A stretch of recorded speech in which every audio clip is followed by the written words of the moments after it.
O que são as angiospermas?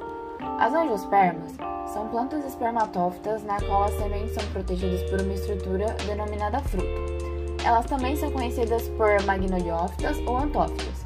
São o maior e mais moderno grupo de plantas com 250 mil espécies.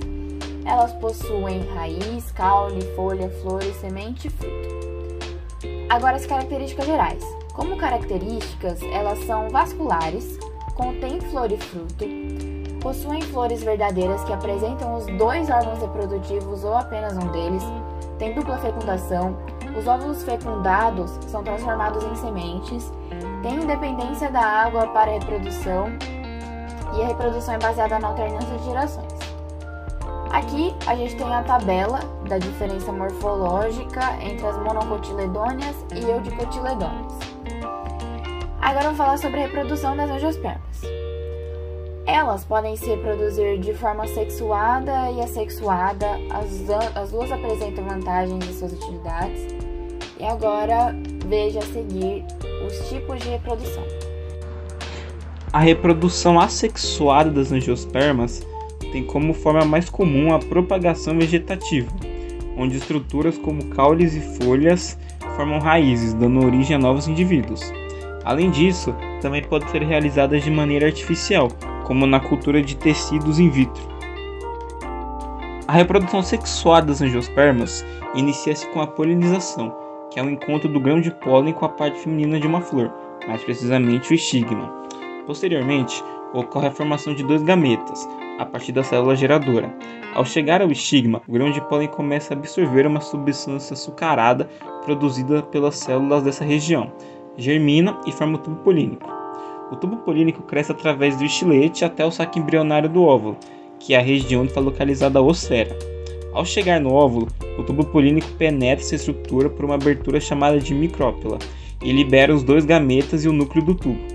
Um dos gametas encontra a osfera e o outro une-se aos núcleos polares.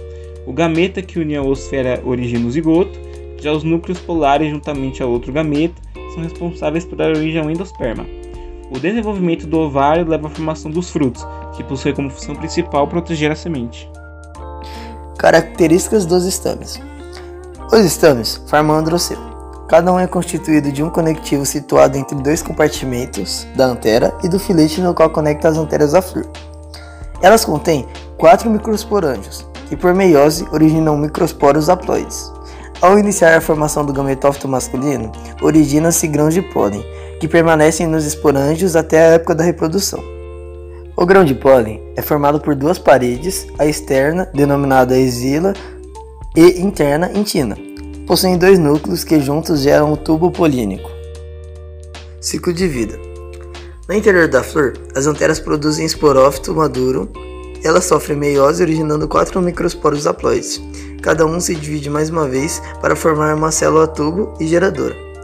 Antes ou durante a germinação do grão de pólen, as células se dividem formando 2 gametas, transportados pelo tubo polínico até o gameta feminino, do qual é constituído por uma oosfera e 2 sinérgicas. Em seguida, ocorre a dupla fecundação.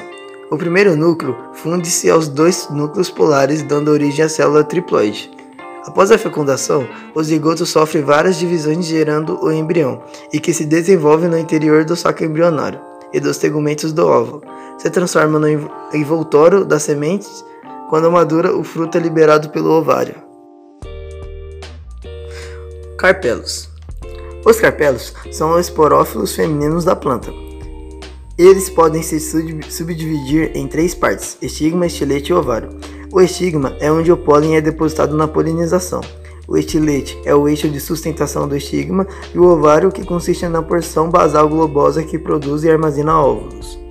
A placentação é o modo pelo qual os óvulos se dispõem na parede interna do ovário. Em algumas delas, a placentação é parietal, quando presos na parede central livre, são fixados em uma dilatação do fundo do ovário, axial, nascem de uma coluna central do tecido do ovário e difusa, se distribuem por toda a superfície do ovário.